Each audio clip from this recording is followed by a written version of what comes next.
nanti akan tetap ada sesi tanya jawab bagi Bapak Ibu yang ingin bertanya terkait dengan pengembangan modul kurikulum Merdeka pada tingkat SMA.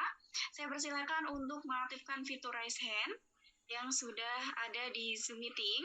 Kemudian bagi Bapak Ibu yang mungkin terkendala dengan jaringan atau juga Bapak Ibu yang sudah tergabung di live streaming YouTube, Bapak Ibu silakan dapat menuliskan pertanyaannya di kolom chat Zoom dan juga kolom chat YouTube.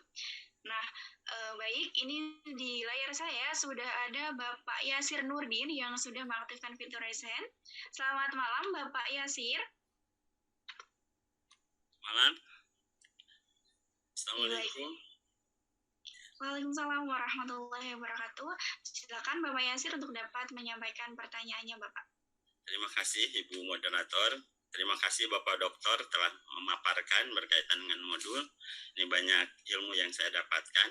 Tetapi saya akan mengklarifikasi karena saya menyaksikan kemarin Bapak menjelaskan berkaitan dengan modul.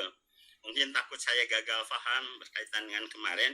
Agak ada permasalahan kalau kemarin yang mungkin saya salah menyimak, seolah-olah itu untuk modul itu diberikan untuk siswa.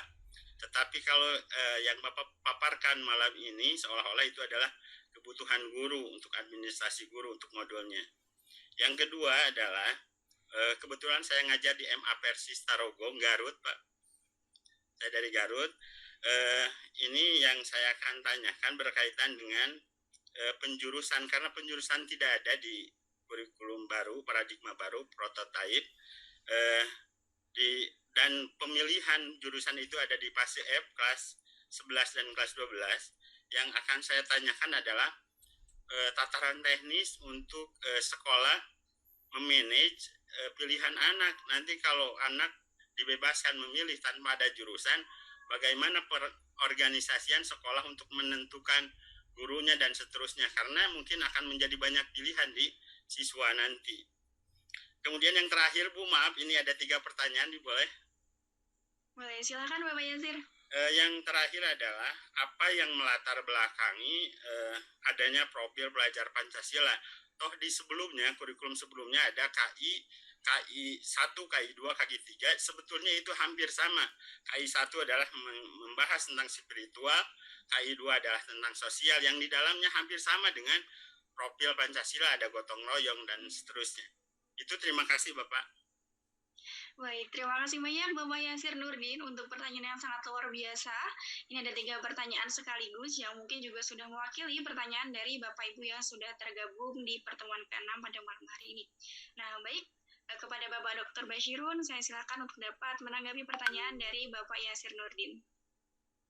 Baik Pak Yasir Nurdin, ini pertanyaan yang terakhir ini memang pertanyaannya luar biasa, 3 sekali ya.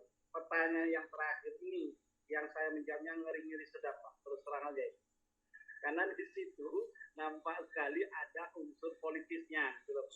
Yang jelas adalah untuk menanamkan nilai-nilai Pancasila. Yang terkesan saat ini itu masyarakat kita sudah mulai menjauh Pak. Sudah mulai menjauh. Karena dalam Pancasila itu sendiri ajaran agama lengkap, terutama agama Islam itu lengkap Pak. Jadi itu yang pertama. Mohon maaf Pak kalau merasa kurang puas gitu ya, karena kalau saya uraikan panjang lebar itu nanti butuh SKS lagi Pak untuk menjelaskan. Oke, pertanyaan yang pertama tadi ya, yang pertama saya jelaskan memang Pak modul yang saya paparkan kemarin itu kan dalam artian umum, ya. Itu benar kalau memang itu modul itu diperuntukkan dalam arti bebas. Pegang siswa, guru nggak masuk, tidak apa-apa. Tetapi tuntutan berikutnya lain lagi Pak itu. Makanya saya sampaikan adalah tuntutan pembuatan modul sesuai dengan kebutuhan guru saat ini.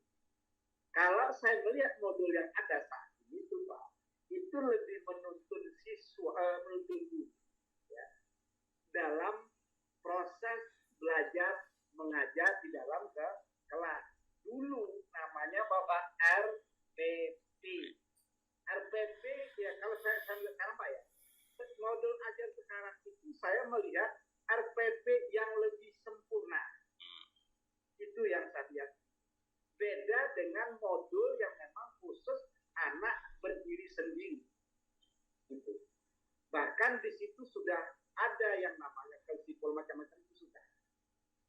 kesimpulannya, yang dikehendaki sekarang itu jauh lebih lengkap dan lebih kompleks dari modul yang sebelumnya. Itu Pak. Saya lupa tadi pertanyaan nomor 2 tadi apa? Tentang penjurusan, pemilihan mata pelajaran di pemilihan kelas. jurusan. Nah, pemilihan jurusan tadi kan sudah saya sampaikan Pak. Bapak silakan menentukan penjurusan. Ada 2 hal Pak yang harus diingat. Ya, ada nggak sumber daya manusianya?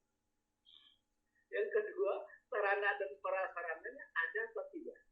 Kalau tidak, ini kita tidak boleh membohongi masyarakat gitu ya.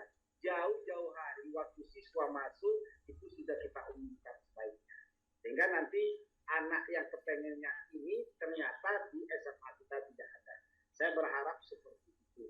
Nanti perlu kita tekankan kembali dalam penentuan jurusan itu. Pertama, sumber daya manusia. Itu yang pertama. Apalah artinya ada peralatan yang lengkap, sementara sumber manusianya kurang atau tidak ada. Tetapi kalau sumber daya manusianya ada, peralatan kurang, otak bisa jalan Pak. Namanya guru kan gak kehilangan akal loh Pak, ya kan? Oh, tidak ada ini bisa ada, otak yang bekerja. Yang repot itu adalah orangnya nggak ada. Banyak Pak contoh-contoh. Mohon maaf Bapak Ibu sekalian, di SMK Pak, itu banyak mesin-mesin baru yang tidak pernah dioperasikan sejak dibeli sampai saat ini. Kenapa? Yang operasikan nggak ada. Dan gitu. Tetapi banyak SMK yang peralatannya kurang, tapi dia maju. Kenapa? Orangnya ada. Gitu Pak ya, saya pikir Pak Yasir, Nurdin yang bisa saya lakukan. Untuk itu saya kembalikan ke Mbak Ida. Silakan Mbak Ida. Baik, terima kasih Bapak Dr. Bashirun untuk tanggapannya dan juga diskusinya Bapak dan juga Bapak Yasir. Terima kasih Bapak untuk pertanyaannya. Nah, ini sambil menyambung dari